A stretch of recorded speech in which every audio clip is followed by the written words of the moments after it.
آج کون سی ہستی کا ذکر ہونا ہے؟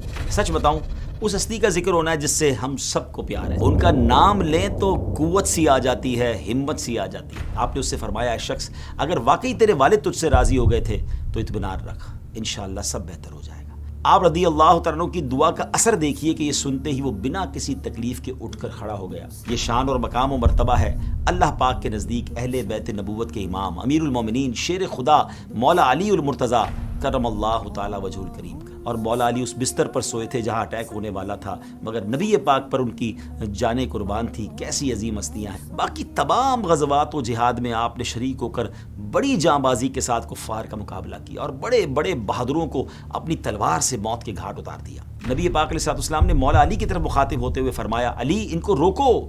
آپ فرماتے، میں تنے تنہا ان سب کے مقابلے میں چلا گیا، ان کے منہ پھیر دیے اور کئی ایک کو قتل بھی کیا۔ ناظرین، مولا علی علم کے اعتبار سے بھی صحابہ کرام میں بہت اونچا مقام رکھتے ہیں۔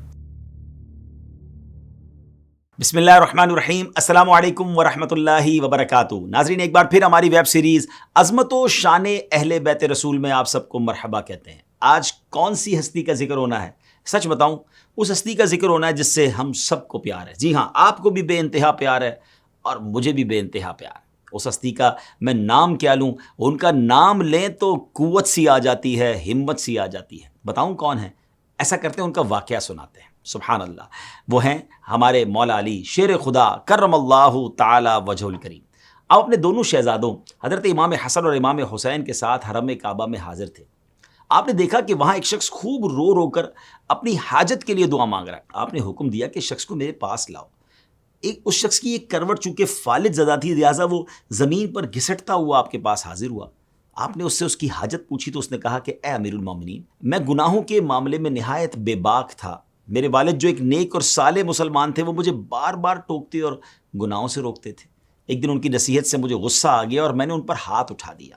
میری سخت بے ادبی پر وہ رنج و غم میں ڈوبے ہوئے حرم کعبہ میں آئے اور انہوں نے میرے لیے اللہ سے بد دعا کر دی۔ جی ہاں، والد گرامی نے حرم پاک میں آ کے بیٹے کے لیے بد دعا کر دی۔ اس دعا کا اثر یہ ہوا کہ اچانک میری ایک کروٹ پر فالج کا حملہ ہوا اور میں زمین پر گھسٹ گھسٹ کر چلنے لگا۔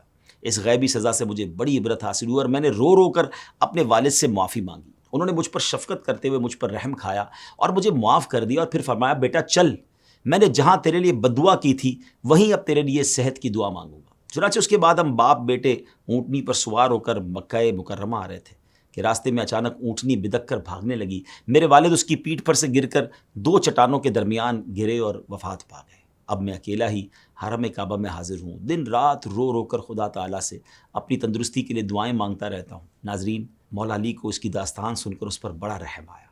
آپ نے اس سے فرمایا، اے شخص، اگر واقعی تیرے والد تجھ سے راضی ہو گئے تھے تو اطمینان رکھ، انشاءاللہ سب بہتر ہو جائے گا۔ پھر آپ نے چند رکعت نماز پڑھ کر اس کے لیے دعائے صحت کی اور پھر اس سے فرمایا، قم، یعنی کھڑا ہو جا۔ آپ رضی اللہ تعالیٰ عنہ کی دعا کا اثر دیکھیے کہ یہ سنتے ہی وہ بنا کسی تکلیف کے اٹھ کر کھڑا ہو گیا اور چلنے پھرنے لگا۔ یہ شان اور مقام و مرتبہ ہے اللہ پاک کے نزدیک اہل بیت نبوت کے امام امیر المومنین شیر خدا مولا علی المرتضیٰ کرم اللہ تعالی وجہ الکریم کا۔ ناظرین، موضوع کو تو لے کر آگے چلتے ہیں، مگر اس واقعے سے ایک سبق ملتا ہے، والدین کا دل نہیں دکھانا ہے۔ ہاں، والدین کی رضا وہ رب کی رضا ہے۔ ماں باپ ناراض ہو جائے نا تو رب بھی ناراض ہو جاتا ہے، اور اگر دکھی دل سے کوئی ایسی بات نکل جائے تو پھر انسان برباد ہو جاتا ہے، اور بربادی میں بھی دیر نہیں لگتی ہے۔ اگر آپ دنیا اور آخرت میں کامیاب ہونا چاہتے ہیں نا، اپنے ماں باپ کو ناراض نہ کیجیے، اگر وہ ناراض ہیں تو انہیں راضی کر لیجیے۔ سبحان اللہ۔ اب چلتے ہیں اپنے ٹاپک کی طرف۔ یاد رہے کہ بعض لوگ دنیا میں ایسے ہوتے ہیں جن میں کوئی کمال و خوبی نہیں ہوتی، بعض لوگ ایسے ہوتے ہیں جو صرف چند خوبیاں رکھتے ہیں، مگر مولا علی اللہ اکبر وہ ہستی ہیں جو بہت سے کمال و خوبیوں کے جامع ہیں۔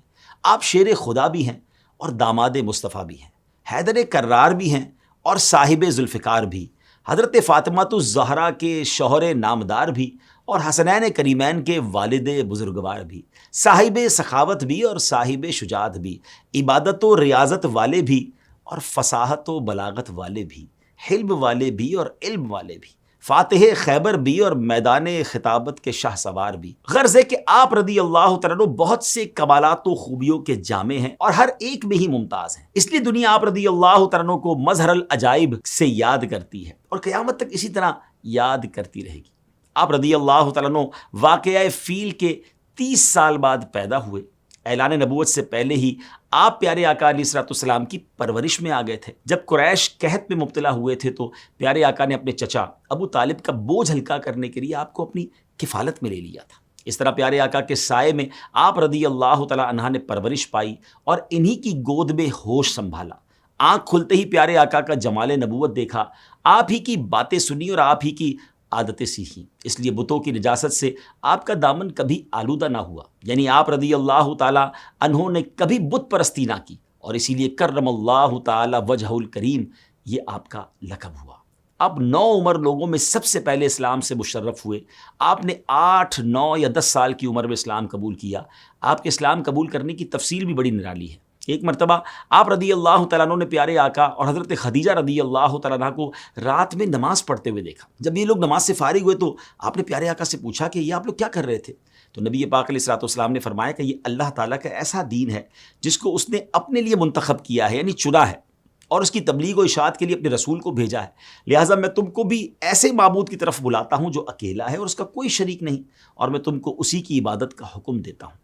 آپ نے کہا کہ جب تک میں اپنے والد ابو طالب سے اس بارے میں نہ پوچھ لوں تب تک اس بارے میں کوئی فیصلہ نہیں کر سکتا۔ ناظرین، چونکہ اس وقت پیارے آقا علیہ الصلوۃ والسلام اسلام کا راز فاش ہونا نبی پاک کو منظور نہ تھا، اس لیے آپ نے حضرت علی سے فرمایا، اے علی، اگر تم اسلام نہیں لاتے تو کسی پر ظاہر نہ کرو، اس معاملے کو پوشیدہ رکھو۔ ناظرین، آپ اگرچہ رات کے وقت میں تو ایمان نہ لائے، مگر اللہ تعالیٰ نے آپ کے دل میں اسلام کے لیے رجحان پیدا کر دیا تھا۔ چنانچہ دوسری صبح ہوتے ہی آپ رضی اللہ تعالیٰ عنہ پیارے آقا علیہ الصلوۃ والسلام کی خدمت میں حاضر ہوئے اور اسلام قبول کر لیا۔ ہجرت کی رات وہ عظیم واقعہ ہوا کہ پیارے آقا علیہ الصلوۃ والسلام کے حکم پر عمل کرتے ہوئے پیارے آقا علیہ الصلوۃ والسلام کے بستر پر آرام کیا، حالانکہ آپ جانتے تھے کہ کفار قریش آپ کے قتل کا ارادہ کر چکے ہیں، اسی حالت میں کہ نبی پاک علیہ الصلوۃ والسلام یہاں سوئے ہوئے ہوں۔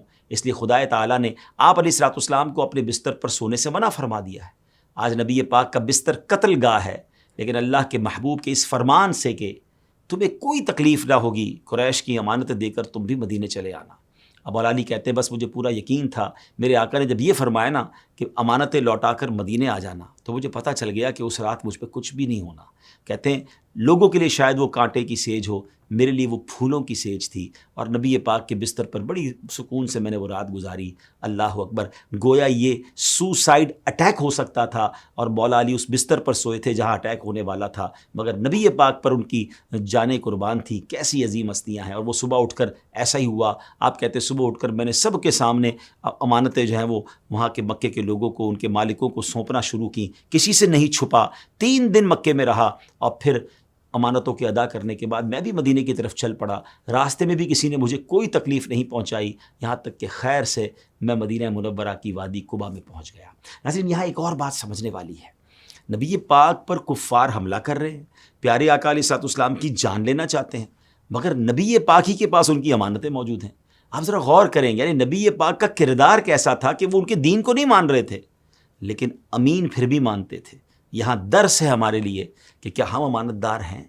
کیا ہم نبی پاک کی سنت کو ادا کرتے ہیں؟ اللہ کرے میں اور آپ ایسے بن جائیں کہ ہمیں کوئی اپنی رقم دیتے وقت، امانت دیتے وقت گھبرائے نہ کہ پتہ نہیں واپس بھی ملے گی کہ نہیں۔ اگر ایسا سوچتا ہے ہمارے بارے میں کوئی، تو پھر ہم سوچیں کتنے برے ہیں۔ اللہ نبی پاک کی اس پیاری ادا کا صدقہ ہم سب کو نصیب فرمائے۔ مولا علی کی بہت سی خصوصیات میں سے خصوصیت یہ بھی ہے کہ آپ نبی پاک علیہ الصلوۃ والسلام کے داماد، چچا زاد بھائی ہونے کے ساتھ عقد مواخات میں بھی آپ کے بھائی ہیں۔ پیارے آقا علیہ الصلوۃ والسلام نے جب مدینہ منورہ میں اخوت یعنی بھائی چارہ قائم کیا کہ 2 صحابہ کو آپس میں بھائی بھائی بنا دیا، تو مولا علی روتے ہوئے بارگاہ رسالت میں حاضر ہوئے اور عرض کی کہ یا رسول اللہ صلی اللہ علیہ وسلم، آپ نے سارے صحابہ کے درمیان اخوت قائم کر دی، سب کو کسی صحابی کو کسی دوسرے صحابی کا بھائی بنایا، مگر مجھے کسی کا بھائی نہ بنایا، میں یوں ہی رہ گیا۔ تو نبی پاک علیہ الصلوۃ والسلام نے فرمایا، اے علی، تم دنیا اور آخرت دونوں میں میرے بھائی ہو۔ اللہ اکبر۔ مولا علی کی شجاعت اور بہادری تو پوری دنیا میں مشہور ہے۔ جنگ تبوک کے موقع پر پیارے آقا علیہ الصلوۃ والسلام نے آپ رضی اللہ تعالیٰ عنہ کو مدینہ طیبہ پر اپنا نائب مقرر فرما دیا تھا، اس لیے اس غزوے میں آپ حاضر نہ ہو سکے۔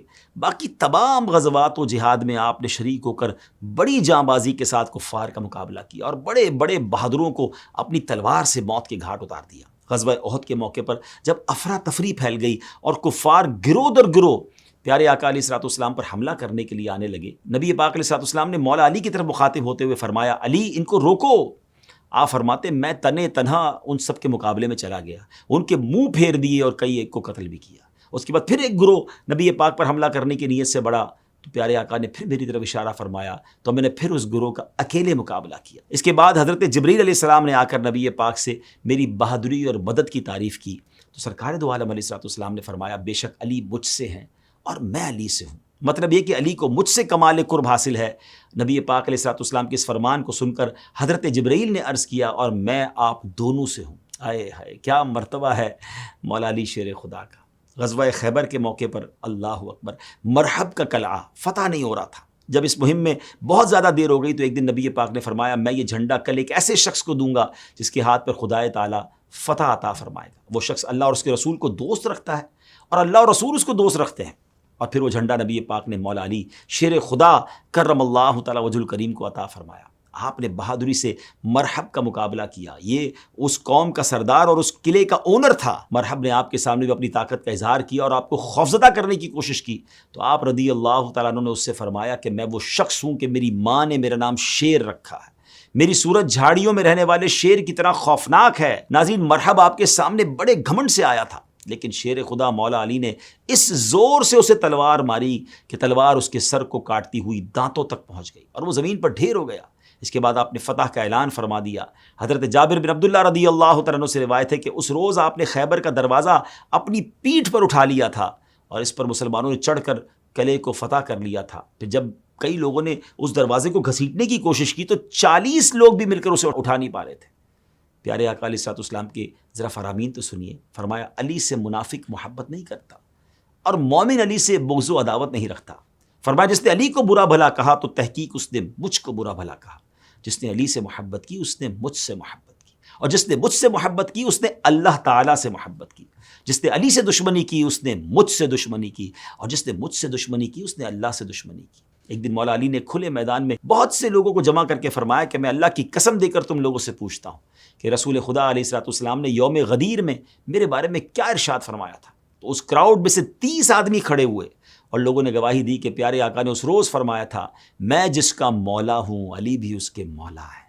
یا اللہ جو شخص علی سے محبت رکھے تو بھی اس سے محبت رکھ، اور جو شخص علی سے عداوت رکھے تو بھی اس سے عداوت رکھ۔ ناظرین مولا علی علم کے اعتبار سے بھی صحابہ کرام میں بہت اونچا مقام رکھتے ہیں، اور ایسا ہو بھی کیوں نہ کہ نبی پاک علیہ السلام نے فرمایا میں علم کا شہر ہوں اور علی اس کا دروازہ ہے۔ حضرت ابن عباس رضی اللہ تعالیٰ عنہ فرماتے ہیں کہ ہم نے جب بھی آپ رضی اللہ تعالیٰ عنہ سے کسی مسئلے کے بارے میں پوچھا تو ہمیشہ درست ہی جواب پایا۔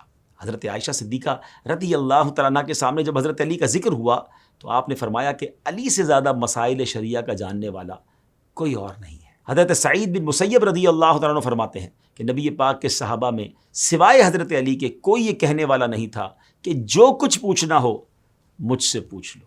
حضرت عمر رضی اللہ تعالیٰ عنہ کی خدمت میں کوئی مشکل مقدمہ پیش ہوتا اور حضرت علی موجود نہ ہوتے تو آپ اللہ کی پناہ مانگا کرتے تھے کہ مقدمے کا فیصلہ کہیں غلط نہ ہو جائے۔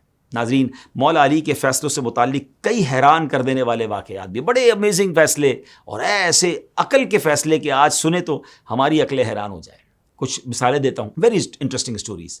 کہ ایک مرتبہ ایک شخص نے مرتے وقت اپنے ایک دوست کو 10,000 درہم دیے اور وصیت کی کہ جب تم سے میرے لڑکے کی ملاقات ہو تو اس میں سے اسے جو تم چاہو وہ اس کو دے دینا۔ اتفاق سے کچھ روز بعد اس کا انتقال ہو گیا اور لڑکا وطن میں آ گیا۔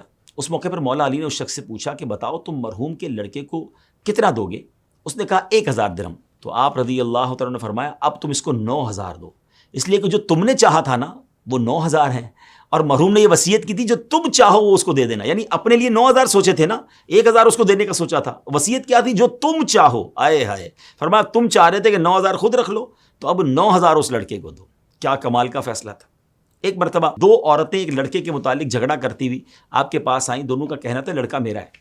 آپ نے ان دونوں کو بہت سمجھایا لیکن جب ان کا ہنگامہ آرائی جاری رہی، کوئی ماننے کے لیے تیار نہیں ہوئی، تو آپ نے حکم دیا ایسا کرو آرا لے کر آؤ۔ تو انہوں نے پوچھا کہ آپ آرا کس لیے منگوا رہے؟ تو آپ نے فرمایا کہ میں اس لڑکے کے 2 ٹکڑے کر دیتا ہوں، آدھا آدھا تم دونوں میں بانٹ دوں گا۔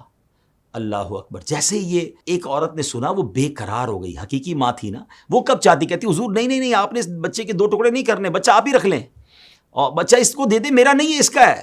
اب اس کے چہرے کی ٹینشن اور بے قراری دیکھ کر مولا علی سمجھ گئے، جان لیا کہ یہی حقیقی ماں ہے جو بچہ قربان یوں کرنے کے لیے تیار ہے کہ بے شک وہ دوسری عورت کو مل جائے، اس کے دو ٹکڑے نہ کیے جائیں۔ لہٰذا آپ نے اسی حقیقی ماں کے بارے میں فیصلہ کر دیا کہ یہ بیٹا اس کا ہے۔ سبحان اللہ، سبحان اللہ۔ ایک اور خوبصورت واقعہ، یمن کے ایک شخص نے اپنے غلام کو اپنے بیٹے کے ساتھ کوفہ بھیجا۔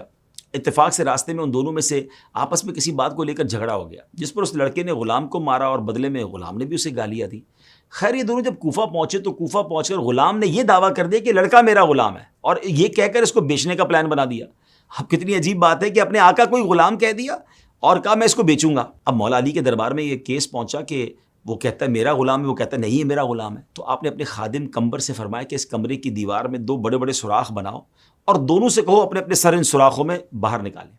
جب یہ سب ہو گیا تو آپ نے فرمایا اے کمبر، رسول پاک علیہ الصلوۃ والسلام کی تلوار لاؤ۔ جب حضرت کمبر تلوار لے آئے تو آپ نے فرمایا فوراً غلام کا سر اڑا دو۔ ناظرین یہ سنتے ہی جو اصلی غلام تھا اس نے فوراً اپنا سر اندر کھینچ لیا اور دوسرا نوجوان اپنی اسی حالت پر قائم رہا۔ اس طرح آپ نے بغیر کسی پروف اور وٹنس کے فیصلہ کر دیا کہ آقا کون ہے، غلام کون ہے، اور پھر آپ نے غلام کو سزا بھی دی اور اسے واپس یمن بھیجا۔ اللہ اکبر۔ یہ ایسے عظیم فیصلے اور ایسے کئی فیصلے ہیں جن کو آج بھی پڑھ کر بڑے بڑے عقل مندوں اور دانشوروں کی عقلیں حیران ہیں۔ ناظرین 17 رمضان المبارک تھی، ہجرت کا 40واں سال تھا۔ مولا علی صبح بیدار ہوئے اور اپنے بڑے صاحبزادے حضرت امام حسن رضی اللہ عنہ کو بلایا اور ان سے فرمایا آج رات میں خواب میں نبی پاک علیہ الصلوۃ والسلام کی زیارت ہوئی تو میں نے عرض کیا یا رسول اللہ صلی اللہ علیہ وسلم، آپ کی امت نے میرے ساتھ غلط رویہ اختیار کیا اور مجھ سے سخت اختلاف کر دیا ہے۔ آپ نے فرمایا تم ظالموں کے لیے دعا کرو، تو میں نے اس طرح دعا کی کہ یا الہ العالمین تو مجھے ان لوگوں سے بہتر لوگوں میں پہنچا دے اور میری جگہ ان لوگوں پر ایسا شخص مسلط کر دے جو برا ہو۔ ابھی آپ یہ بیان ہی فرما رہے تھے کہ مؤذن نے آواز دی الصلاۃ الصلاۃ۔ اس ندا پر مولا علی نماز پڑھانے کے لیے گھر سے روانہ ہوئے۔ راستے میں لوگوں کو نماز کے لیے آواز دے کر آپ جگاتے جا رہے تھے کہ اسی دوران ابن ملجم آپ رضی اللہ عنہ کے سامنے آ گیا اور اس نے اچانک آپ پر تلوار کا زوردار وار کیا۔ وہ وار اتنا سخت تھا کہ آپ کی پیشانی کنپٹی تک کٹ گئی اور تلوار دماغ پر جا کر ٹھہری۔ تلوار کے لگتے ہی آپ نے فرمایا رب کعبہ کی قسم میں کامیاب ہو گیا۔ آپ کے زخمی ہوتے ہی چاروں طرف سے لوگ دوڑ پڑے اور قاتل کو پکڑ لیا۔ آپ رضی اللہ عنہ سخت زخمی ہونے کے باوجود جمعہ اور ہفتے تک حیات رہے۔ اتوار کی رات میں آپ رضی اللہ عنہ کی روح آپ کے جسم سے پرواز کر گئی، اور یہ بھی ایک روایت ہے کہ 19 رمضان کی جمعے کی شب میں آپ پر حملہ ہوا، زخمی ہوئے، اور 21 رمضان کو آپ رضی اللہ عنہ کی وفات ہوئی۔ 4 سال 8 ماہ 9 دن آپ نے خلافت کے معاملات سر انجام دیے اور 63 برس کی عمر میں آپ نے دنیا سے پردہ فرمایا۔ حضرت امام حسن، امام حسین، حضرت عبداللہ ابن جعفر رضی اللہ تعالیٰ عنہ نے آپ کو غسل دیا اور آپ کی نماز جنازہ حضرت امام حسن رضی اللہ تعالیٰ عنہ نے پڑھائی۔ ناظرین ایپیسوڈ کے اینڈ ہونے کا وقت آ گیا ہے۔ مولا علی کے فضائل پورے نہیں ہوئے، ایسے تو کئی دن اور کئی راتیں بھی ہم بیان کرتے جائیں، اس عظیم ہستی کا ذکر ختم نہیں ہو سکتا۔ اللہ مولا علی کا فیضان ہمیں نصیب فرمائے۔ آخر میں ہم کوئی خوبصورت اقوال زرعی سنتے ہیں اور آج ہم مولا علی کا فرمان سنتے ہیں۔ آپ نے فرمایا ہر نیکی کرنے والے کی نیکیوں کا وزن کیا جائے گا سوائے صبر کرنے والوں کے کہ انہیں بے اندازہ و بے حساب دیا جائے گا۔ اللہ سے دعا ہے اللہ ہماری مشکلات کو دور فرمائے اور جو تکلیفیں اور مصائب ہمارے نصیب میں لکھ دی گئی ہیں ان تکالیف میں ہمیں صبر سے کام لینے کی توفیق عطا فرمائے۔ آمین بجاہ النبی امین صلی اللہ تعالیٰ علیہ وسلم۔ اپنی دعاؤں میں یاد رکھیے گا، اگلے پروگرام میں پھر ملاقات ہوگی۔ صلو علی الحبیب صلی اللہ تعالیٰ علی محمد صلی اللہ علیہ وسلم۔